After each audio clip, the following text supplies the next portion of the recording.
By the time you translate one sentence from your mother tongue to English, the conversation is already over. Someone asks you, "How are you?"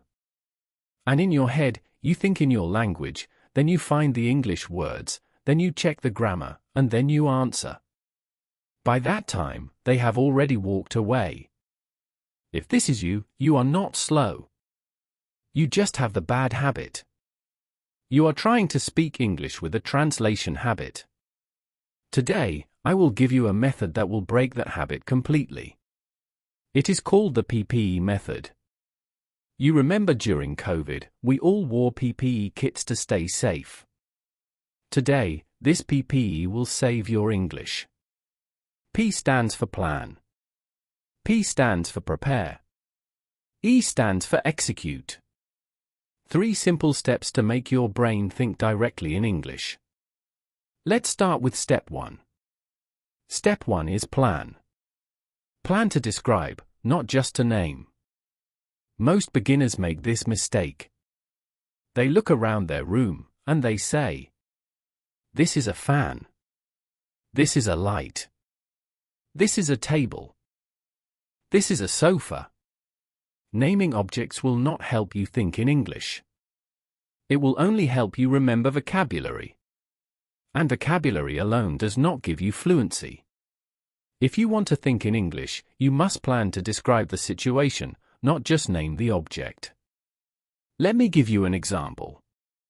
Instead of saying, "This is a fan," describe it. Say, "The fan is moving fast. I can feel the air. The fan is making a noise." See the difference? The first one is just one word. The second one is a real thought. A real sentence. Your brain is now thinking, not just naming. Let's try another one.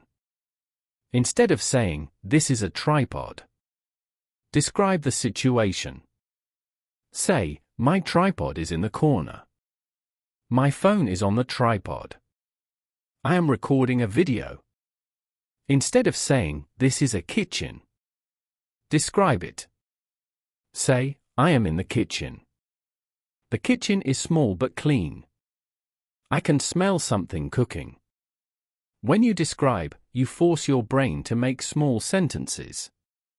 And small sentences are the foundation of thinking in English. So from today, your first plan is, I will not just name things. I will describe things in small sentences. Let's practice this together right now. Look around you where you are sitting. Don't just name. Describe. Instead of "This is my phone," say, "This is my phone. My phone is on the table. The screen is bright." Repeat after me. My phone is on the table. My phone is on the table. The screen is bright. The screen is bright. Instead of "This is my room," say, "This is my room.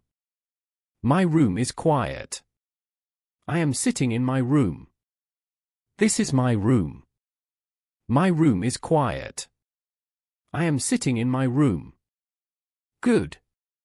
You are now planning to think in sentences, not words. This one habit will reprogram your mind to think in English 10 times faster. This is the connection between mind and mouth. What goes on in your mind, if it is in small English sentences, your mouth will automatically start speaking in English. No translation needed. Now let's move to step 2. This is where most people fail. Step 2 is prepare. Even great speakers prepare before they go on stage. They don't just walk on stage and start speaking. They prepare their first 3 sentences. You must do the same for English. Why do you feel panic when someone speaks to you in English? Why do your hands shake? Why do you get butterflies in your stomach? It is not because your English is bad. It is because your brain gets a signal that you are not prepared. And when your brain feels unprepared, it wants to escape from the situation. It freezes. So we will not let your brain freeze. We will prepare. Let's say you are a student. Tomorrow your teacher will ask you about your project. Don't wait for tomorrow. Prepare tonight. Say to yourself, I will say, good morning. I have completed my project. It was a little difficult, but I tried my best. Just 3 sentences. Prepare them in English. Say them out loud twice. Now when your teacher asks you tomorrow, your brain will not panic. It will say, oh, I know this. I have prepared this. Let's say you are a homemaker and you are in the kitchen. You are chopping vegetables. Instead of just chopping silently, prepare what you will cook. Say out loud, I am chopping vegetables. I am in the kitchen. Today I will make dal and rice. It will be very tasty. You are not just chopping. You are preparing your brain to think in English while doing an action. Let's say you are a working professional. You are going to the office in the metro. The metro is crowded. Instead of getting bored, prepare your day. Say in your head, today the metro is less crowded. I can see many people. I have a meeting at 10 o'clock. I will speak in English in the meeting. See? You are preparing your brain for real-life situations in English before those situations happen. So your second step is, before any small situation in your day, prepare 2 or 3 simple sentences for it. Don't write a big paragraph. Just 2 or 3 sentences. This tells your brain, you have done your homework, you are safe, you can speak. Let's practice preparation right now. Think about tonight. What will you do at night before sleeping? Prepare 3 sentences for it now. Repeat after me. I will go to bed at 11. I will check my phone one last time. I will sleep peacefully. Again. I will go to bed at 11. I will check my phone one last time. I will sleep peacefully. Perfect. You just prepared your future in English. No translation. Now comes the most important step. Step 3. Step 3 is execute. Execute means do it. Speak it out loud. Planning and preparing will fail if you don't execute. Thinking in your mind is not enough. You have to use your mouth. Your mind and mouth must have a connection. If you only think in English but never speak it out loud, your mouth will still be afraid. So execution is simple. Whatever you planned and prepared, you must say it out loud. When you are studying, don't just think, my exams are near.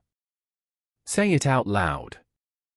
Say, my exams are approaching. I should cover 2 chapters tonight.